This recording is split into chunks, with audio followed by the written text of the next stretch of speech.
Jodesh Tov, buena semana, un excelente mes.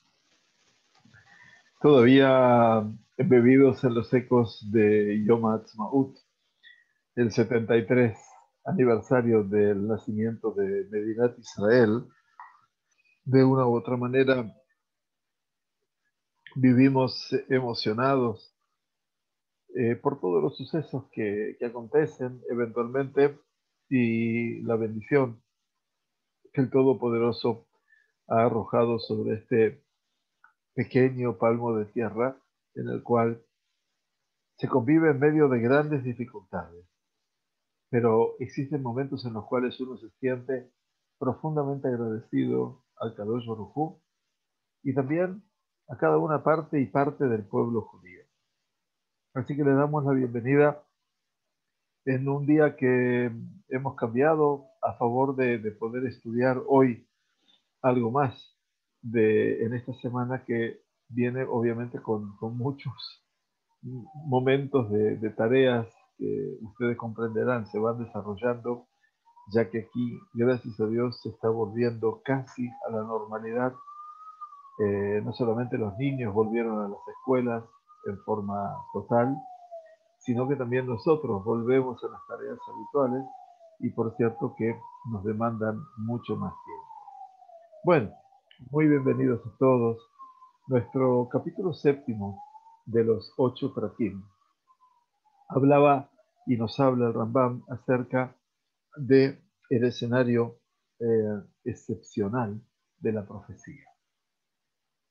Y hoy vamos a comenzar en nuestro capítulo avanzando sobre el concepto de los niveles de la profecía, como para poder entonces cerrar este capítulo séptimo y allegarnos ya al final de nuestro estudio, de este estudio en particular, los Shmona Prakim. Realmente es una sensación muy placentera, no solamente el comenzar el estudio, sino fundamentalmente el poder llegar a su conclusión. Y en eso, obviamente, el agradecimiento es para ustedes, que están allí, obviamente, regalándonos de un tiempo muy precioso, aquí en Israel, las 9 de la noche, eventualmente, y donde mucha gente ha llegado de su trabajo y me imagino que muy cansados y así todo tratando de sumar un tiempo de contenidos y allí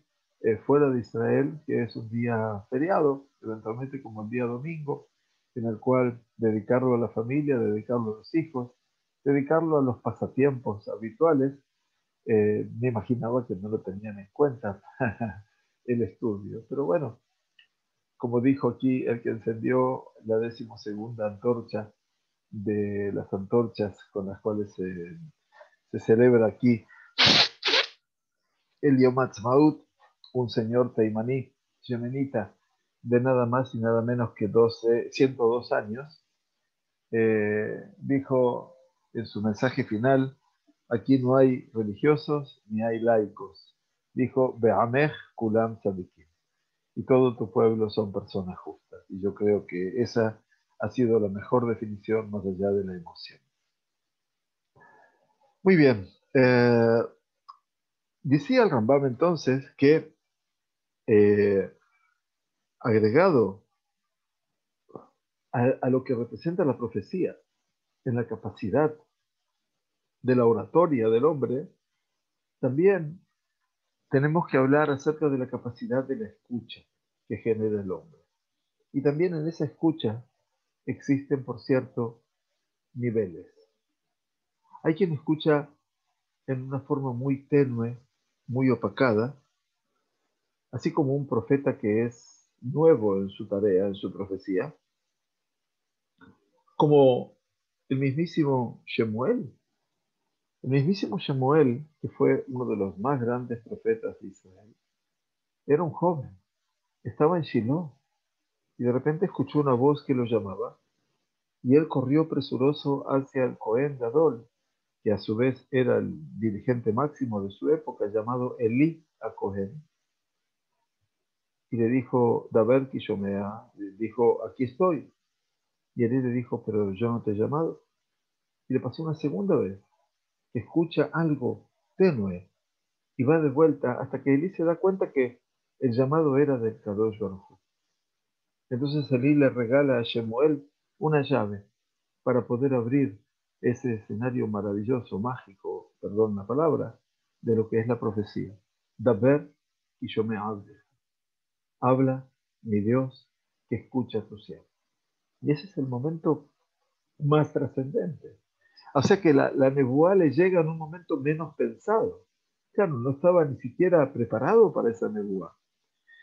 Así también está el profeta Yoná, un profeta que va a comenzar su profecía, obviamente. ¿Y cómo lo entiende?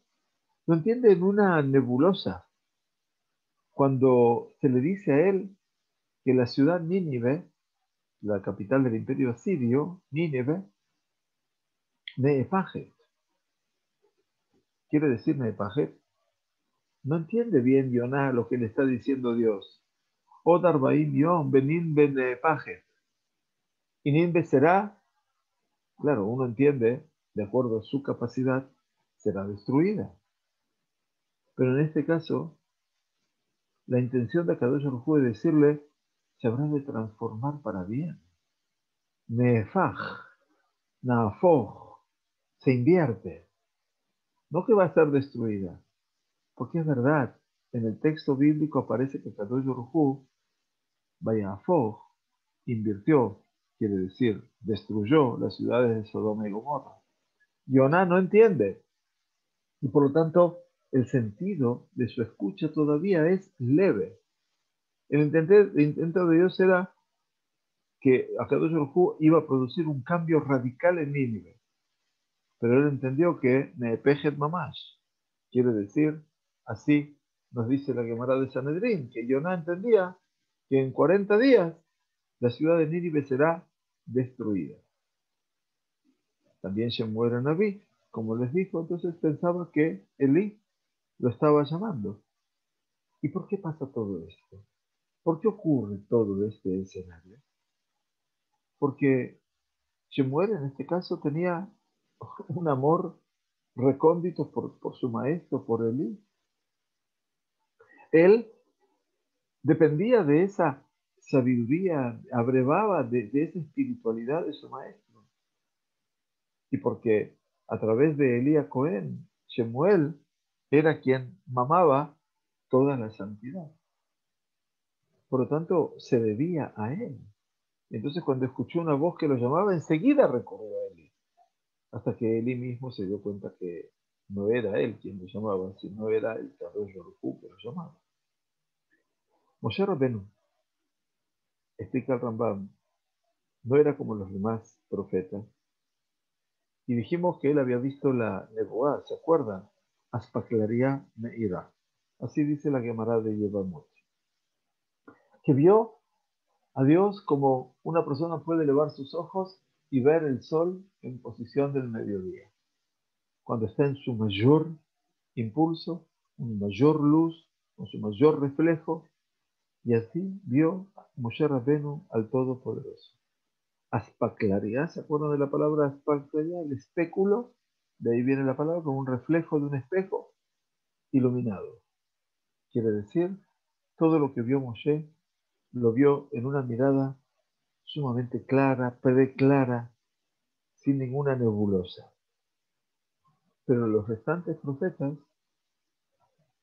vieron la presencia de lo divino y el mensaje de lo divino de Aspaklaria She'einá Meida. ¿Se acuerdan que les dije? Mirar al cielo en la misma posición, pero con una tela, ¿no?, que interviene en el medio. Entonces ahí puedo mirar al cielo, aunque no puedo ver la profundidad del sol.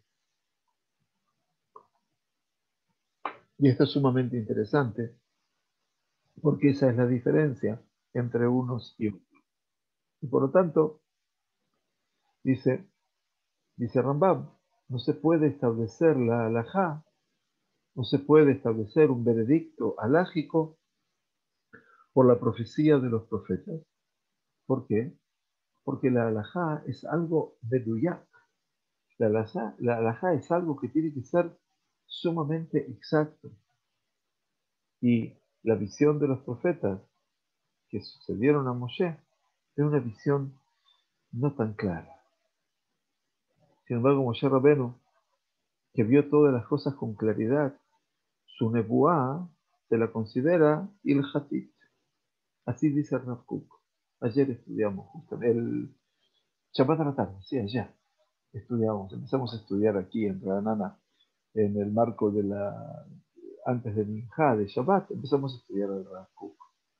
En su libro Orot, dice Rav Kook, en su libro Luces, Iluminaciones, habla que la nebuá de Moshe, la profecía de Moshe, es una profecía ilhatit.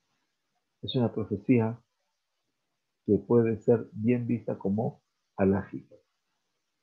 Quiere decir, Moshe Rabenu es nada más y nada menos el que nos trajo Torah Me'ashamon. Uno de los principios esenciales del judaísmo es afirmar Torah Me'ashamon. Si el Yehudí no cree en la Torah Me'ashamon, estamos perdidos. Porque la Torah es celestial, de origen celestial. Por cierto, que Kadosh Baruj Hu se la dictó a Moshe y Moshe la transcribe. Y eso es, como explicaba, queridos míos, nuestra gran diferencia con el mundo reformista y conservador. No política. Yo no, la verdad que nunca me interesó la política y menos en esta etapa de mi vida. Pero la diferencia con el mundo conservador y reformista es, por verlo, yo no entendía al Rab reformi o al Rab conservador de qué origen es la Torah. Por supuesto le van a decir que Ar Sinai existió, pero pregúntele cómo enseñan. Y esto lo sé muy bien porque la mayor parte de los rabinos que están en Latinoamérica y en Sudamérica, de los movimientos conservadores reformistas, son todos egresados del Seminario Rabínico Latinoamericano de Buenos Aires. No se olviden que yo nací allí. Y por cierto, sé muy bien cómo lo enseña. El Seminario Rabínico enseña que la Sagrada Torá no tiene nada de sagrada, sino que está compuesta por 4 fuentes diferentes, de acuerdo a la escuela de la crítica bíblica, que nada más y nada menos lo hizo un alemán llamado Julius Wellhausen, siglo XIX, en donde plantean que el origen de la Torá son trozos de aquí, más trozos de allá, más trozos del otro lado, más trozos del otro lado, y todo eso se une en un solo libro. Eso es lo que nos diferencia del mundo conservador y reformista. Porque si la Torá no tiene autoridad celestial, entonces la halajá no existe.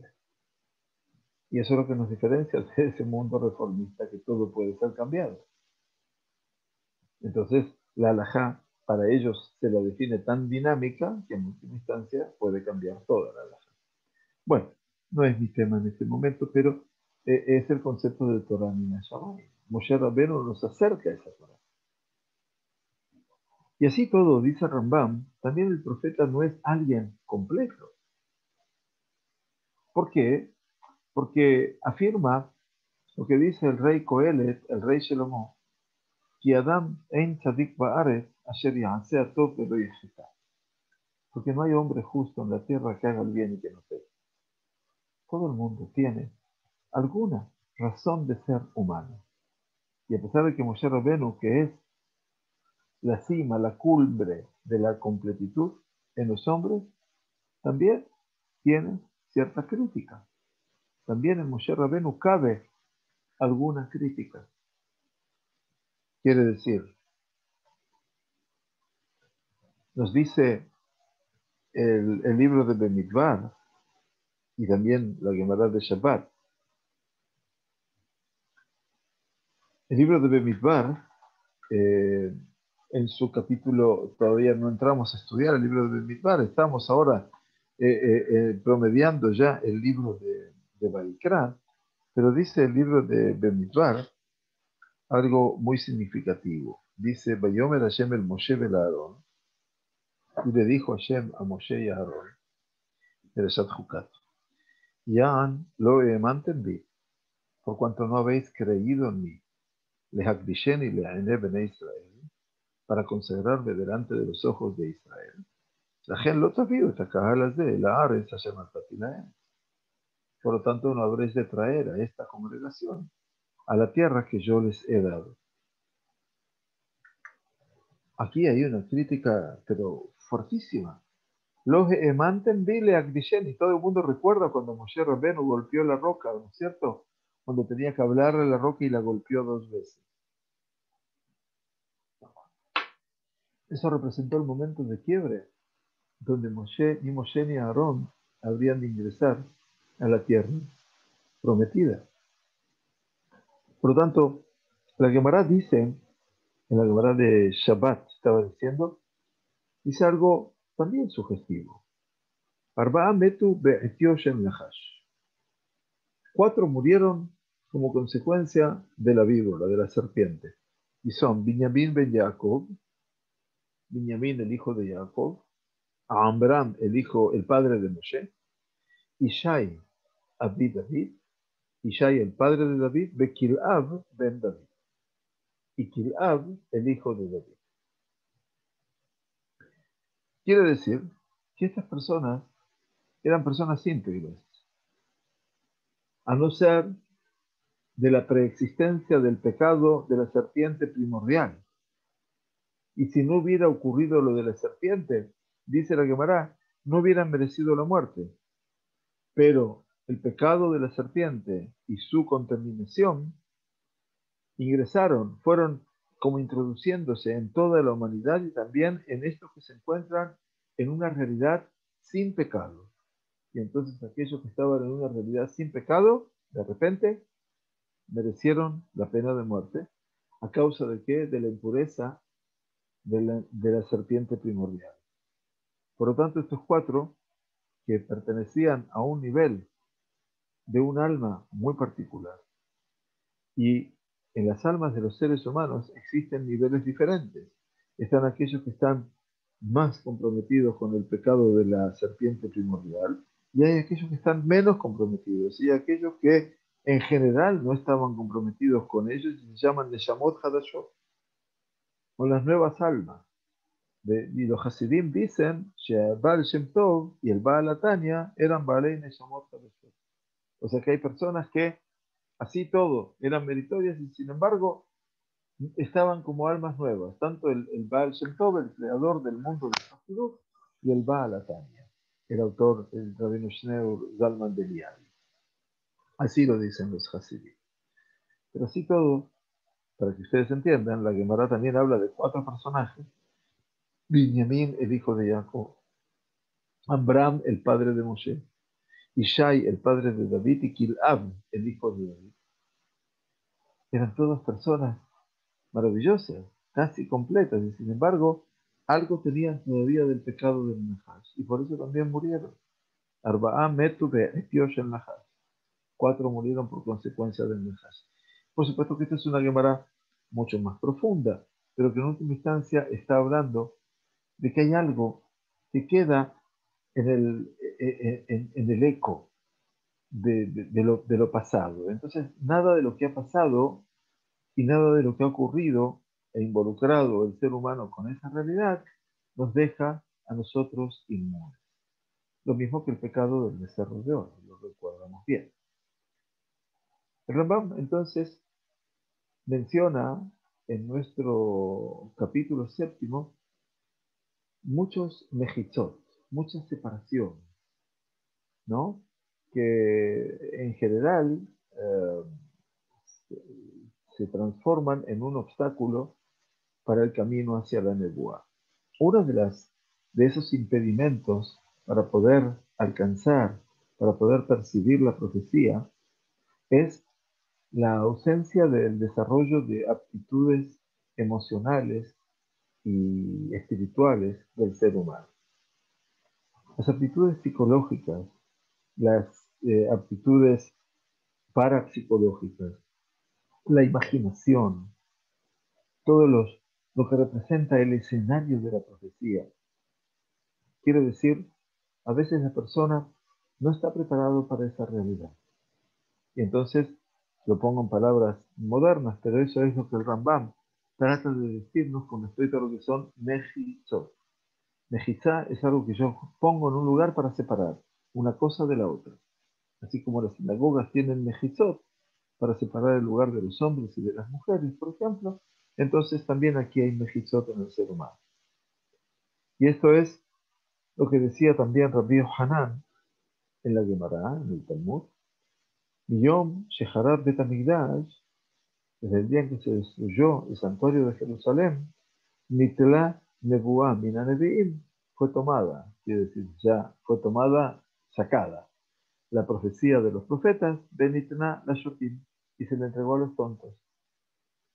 O sea que el Bet Hamikdash y su destrucción demostró, obviamente, que ya la ausencia de la profecía era una norma. ¿Por qué?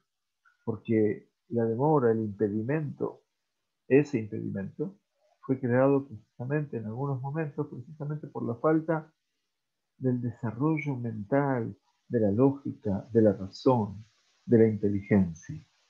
Y por lo tanto, dice el Rabinovich, muchas investigaciones que se hicieron en universidades, sobre aptitudes parapsicológicas, mostraron que las personas que estudiaron profesiones, materias reales, son mucho más aptos en el ámbito de la parapsicología, mucho menos que los hombres que estudiaron materias no reales, materias no prácticas.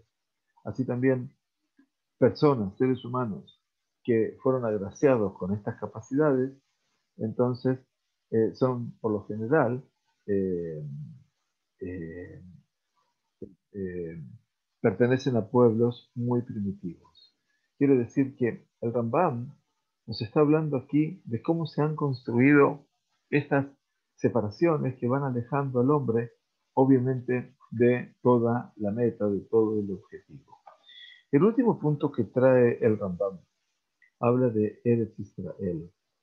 Y entonces dice que más allá de todos los impedimentos emocionales que fueron mencionados hasta aquí, existe un impedimento agregado y que es, como afirma la Gemara, en Moed Katan, Ein Anibuah Shorah Mechutz La'aretz, que la profecía no suele residir fuera de la tierra de Israel.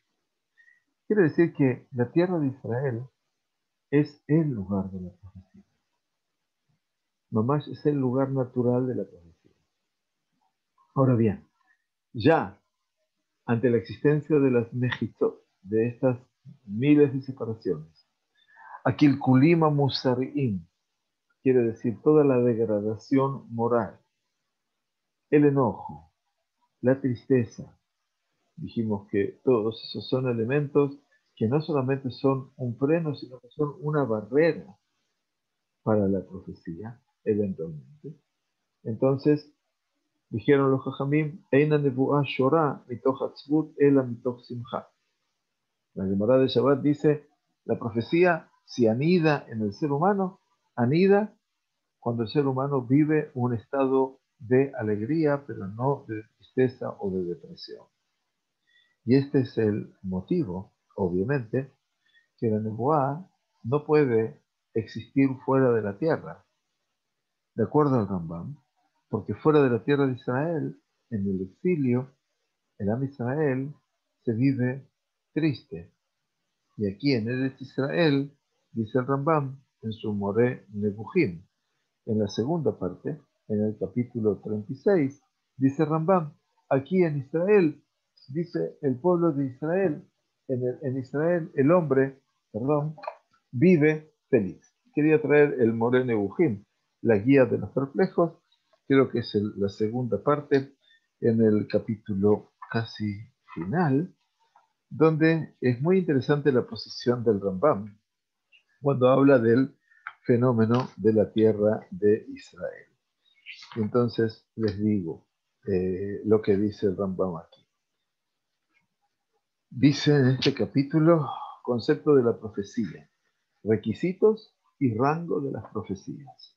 Este es el capítulo 36 de la segunda parte del libro llamado La Guía de los perplejos. Está en español, por supuesto, la traducción de David Gonzalo Maeso, que es una de las excelentes traducciones que hay. Y el Rambam dice aquí, le escribe a su alumno, ¿no? Y les paso a leer, a estudiar hoy un poquitito el Moré Nebuchim. Sábete que en realidad, de verdad, la profecía es una emanación de Dios, exaltado sea. Estamos saliendo un poquitito de los 8 capítulos, o del tema inicial, pero estamos analizando a Rambam desde una obra maravillosa que son la guía de los perplejos.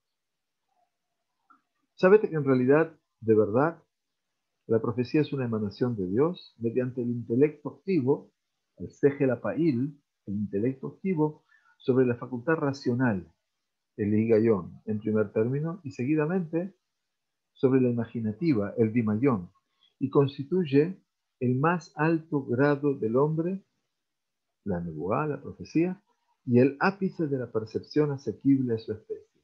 Y en la cima de la percepción asequible, lo que tiene a su alcance, a su especie. Y tal estado es la culminación de la facultad imaginativa, al alcance de cualquier hombre. Dice, ni es accesible por el mero perfeccionamiento en las ciencias especulativas, ni en el mejoramiento de su conducta, por muy perfectas y bellas que puedan ser, sin que se junte la máxima perfección posible de la facultad imaginativa en su primitiva formación. Quiere decir, por más que la persona se esmere, se esfuerce, ante todo es una emanación de Dios. O sea que yo no puedo lograr todo por mi especulación intelectual. No lo puedo lograr simplemente porque puedo poner mi facultad imaginativa en todo esto. Ya sabes que la excelencia de estas facultades corporales, entre las que figura la fantasía, depende la mejor complexión posible del órgano en que radica esta facultad, de su más excelente proporción y mayor pureza de su materia. Es algo cuya pérdida resulta irreparable y su defecto es insustituible mediante un régimen.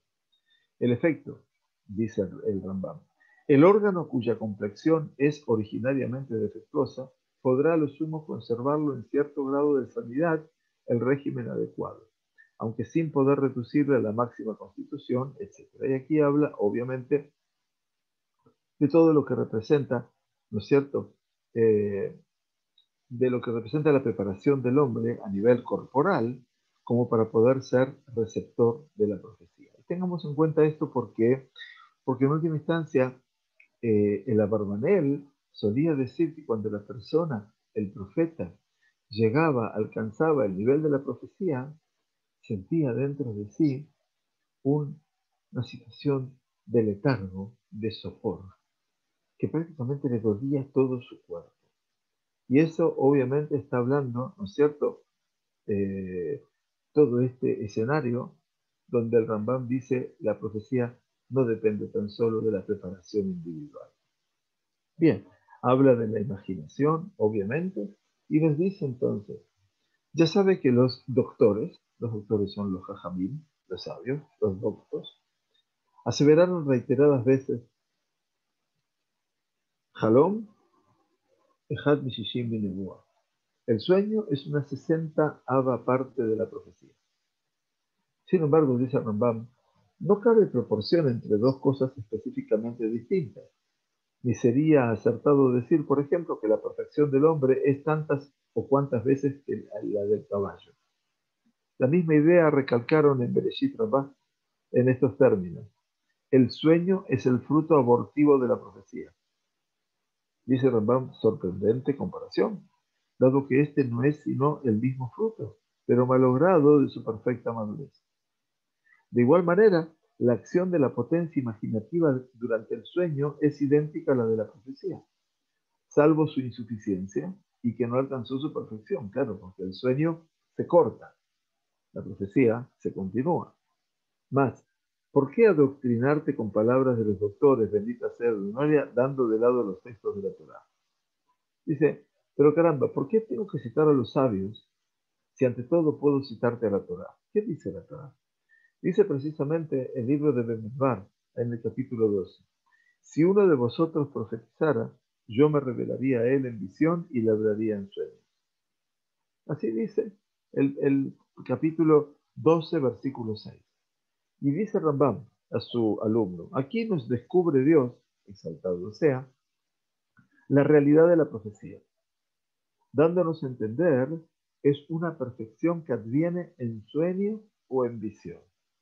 El término visión, que es mar'a, de ro'é, mar'a, se deriva de ver, porque ocurre a la facultad imaginativa que obra con tal verismo que percibe el objeto como si existiera exteriormente.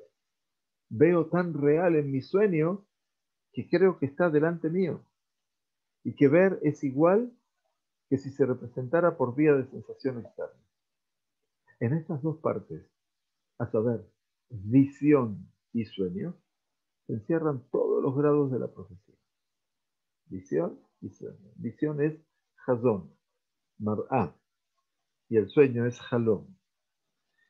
Sabido es que aquello que el hombre se ocupa en estado de vigilia, sirviéndose de sus sentidos y a lo que tiende su deseo, es asimismo el objeto de la imaginativa durante el sueño, al derramarse sobre ella el intelecto activo de conformidad con su preparación. Lo mismo que veo durante el día, lo puedo soñar durante la noche si tomo aspectos del tiempo. Entonces, dice Rambam, tras estos preámbulos, dice después de introducción, cumple recordar que se trata aquí de un individuo humano, el profeta, cuya sustancia cerebral, en su primitiva formación, ¿se acuerdan de lo que hablamos de lo primitivo?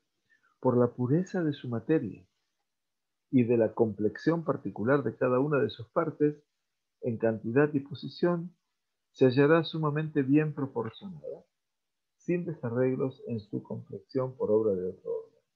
Bueno, aquí habla de la perfección, obviamente, de ese ser humano, ¿no es cierto? Y después entra a hablar un poquitito de la filosofía griega, de Aristóteles, etcétera, que no es nuestro tiempo.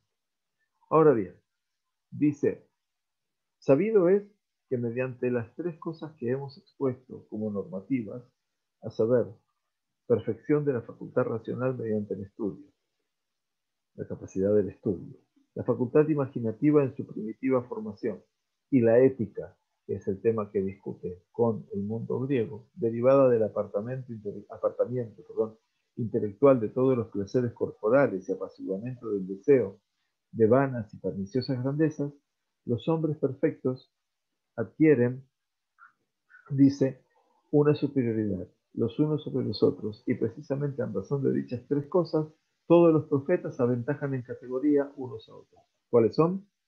Ante todo, la facultad racional, que es mediante el estudio. Segundo, la facultad imaginativa. Y tercero, la ética derivada del apartamiento intelectual de todos los placeres corporales. La ética es el musar.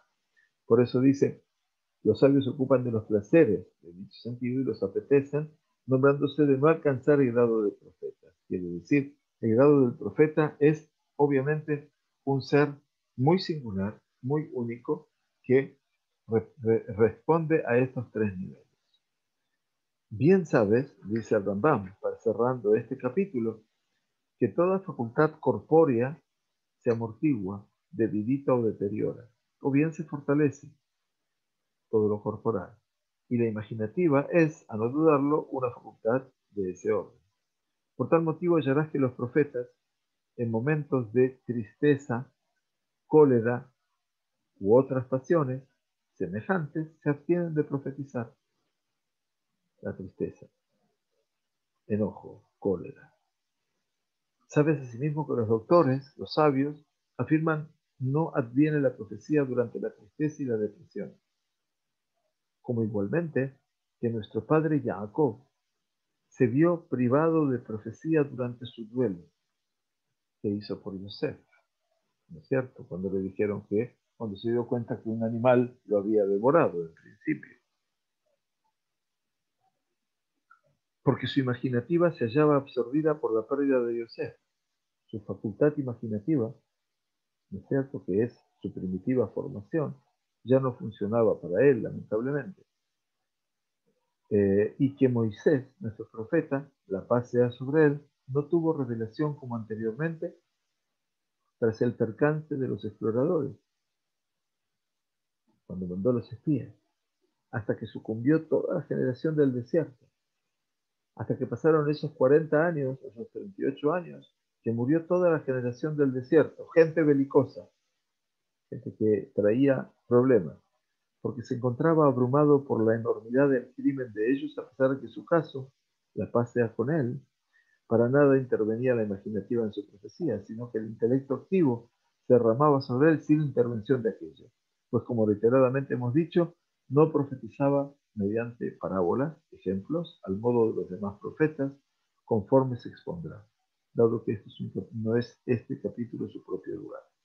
Bien, y aquí entonces, obviamente, está hablando el Rambam de lo que representa este escenario maravilloso de lo que es la profecía. Por cierto, la terminología del Rambam a veces se nos hace un poco difícil, pero básicamente lo que él nos está diciendo es que los profetas, obviamente, ante todo y por sobre todo, es una emanación de Dios.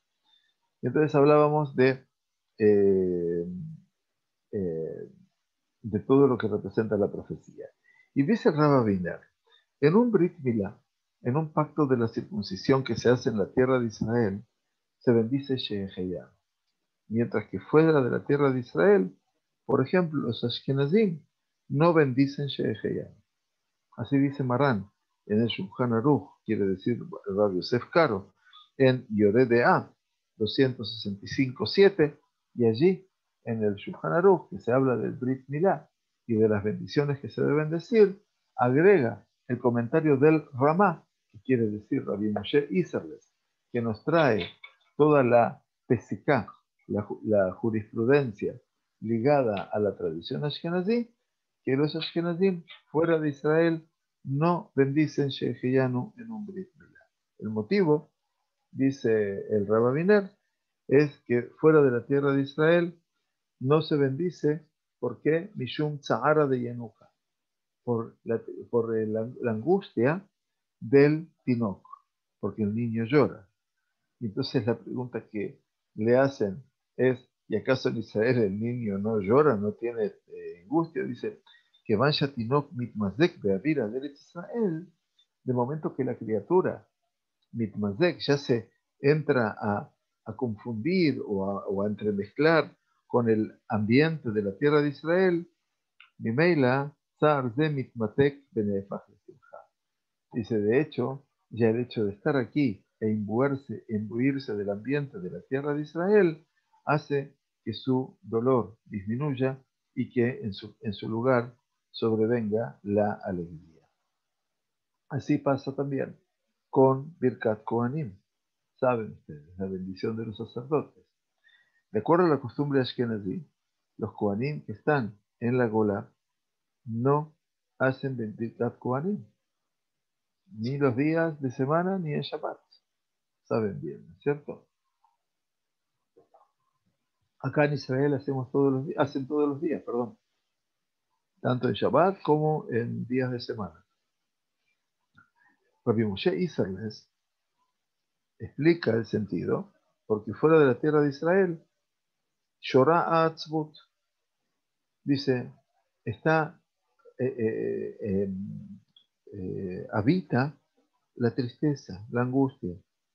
Esto es en el primer tomo del Shulchan Aruch, que lo dice Marán, en el Simán Kuf Kafhet 128, y allí aparece el comentario del Ramá, que dice que no lo dicen porque fuera de la tierra de Israel anida la tristeza, la angustia. Sin embargo, en las festividades estamos ordenados a alegrarnos, y por eso en las festividades, sí, Pesach, Shavuot, Sukkot, Rosh Hashanah y Yom Kippur, los Kohanim hacen Birkat Kohanim inclusive en la diáspora. Mientras que en Israel, como dijimos, hacen Tefilá, hacen Nesiat Kopayim, la bendición, todos los días. Bien, entonces ahí tenemos algunas diferencias entre lo que es Eretz Israel y el escenario más que nada de los Kohanim. Rabbi Haim Ben Atar, que fue uno de los mayores exponentes del judaísmo de África del Norte, el autor del Ora Haim HaKadosh, como se lo llama, Escribe sobre el pasuk, ve allá, quitabó el Ares, y será cuando vengas a la tierra. El Behayá, esa introducción al versículo de la llegada a la tierra, Behayá y será, es la Shon Simha. Es un lenguaje que trasunta felicidad y alegría. Y eso viene a llamarnos la atención que Ein Lismoach Ela Bieshivatah, que la verdadera alegría puede transcurrir solamente cuando estamos, obviamente, habitando la tierra.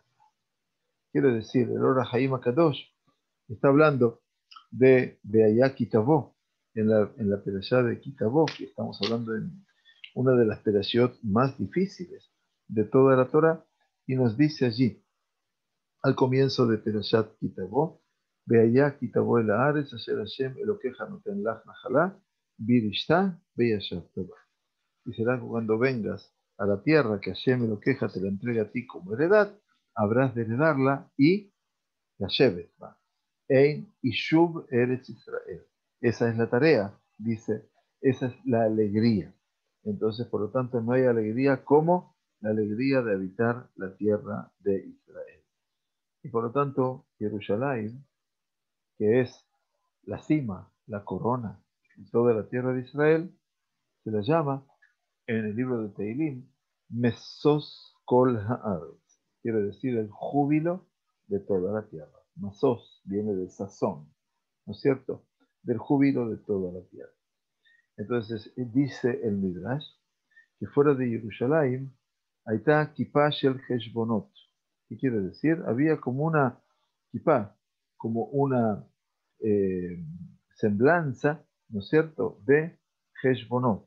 Le Hashban Nichnas Shama. Dice, quien quería eventualmente contabilizar esa kippah, entraba a ese lugar. Así dice el Midrash Rabbah, al final de Perashat Pekudeh. Y Yerushalayim, She'im Esos Kol Haaretz, dice, porque como en Jerusalén, que es el regocijo, el júbilo de toda la tierra, está prohibido hacer cálculos que anulen la alegría. Por lo tanto, dice, ahí está Kipash el Heshbonot. Había un lugar propio donde se podían hacer cuentas y cálculos. Entonces, quien quería hacer cálculos, los hacía allá adentro. ¿Por qué? Porque en Jerusalén, como es alegría, como es masos, como es el júbilo, entonces las cuentas a veces nos pueden resultar un poco entristecedoras. Y por lo tanto, dice, Azul Shov Heshbonot, estaba prohibido calcular o hacer cálculos que puedan llegar a anular la alegría.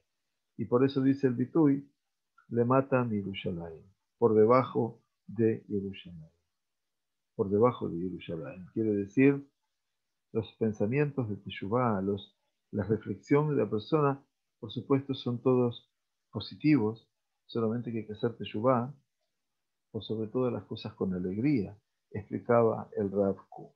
Y eso no es algo menor. Por lo tanto, todo esto nos viene a enseñar acerca de la naturaleza particular de la tierra de Israel, que solamente en ella puede existir la profecía, a causa de su particularidad tan esencial y tan vital para el pueblo de Israel. Este es el capítulo 7, eventualmente, que hemos compartido con todos ustedes en este proceso, y en donde el Rambam nos habló acerca de, precisamente al comienzo de este capítulo, nos habló precisamente de las Mejizot. No puedo compartir pantalla, les pido disculpas, pensé que tenía la autorización, pero todavía no. Bien, entonces les decía, comenzamos aquí hablando de todo lo que son las separaciones y hablamos un poquitito de todo lo que representa el escenario de la profecía, del profeta y de lo que son las expresiones de los labios. Las diferencias de Moshe con los demás profetas, los vicios que crean las separaciones, que son las distancias que se iban creando entre el hombre y Dios, y estuvimos viendo casos como el rey Salomón, que también era profeta y sin embargo también tuvo sus altos y sus bajos, y así también David Amelech, que tuvo sus altos y bajos, sus altibajos, Eliyahu Naví, Shemuel el profeta. Y por cierto, también logramos ver el equilibrio anímico de ambos. Entonces, ese fue el momento en el cual hablábamos de ese escenario. Eh, y bueno, retomaremos entonces, con favor de Dios, el final de este capítulo séptimo como resumen para poder empezar, si Dios quiere, la próxima semana, el octavo y último capítulo que habla sobre nada más y nada menos que el libre albedrío. Y frente a eso también el determinismo, ¿no es cierto? Y el libertinismo. Y entonces aquí entraremos obviamente en el último de los pensamientos del Rambam, que es, lejos de ser una maravilla, es un desafío al pensamiento moderno. Bueno, muchas gracias por estar con nosotros, Shavua Tov. Gracias por compartir con nosotros este momento. Y bueno, a las órdenes siempre para con todos ustedes. Muchas gracias por acompañarnos. ¿Sí? Muchas gracias. Shavua Tov, Jodesh.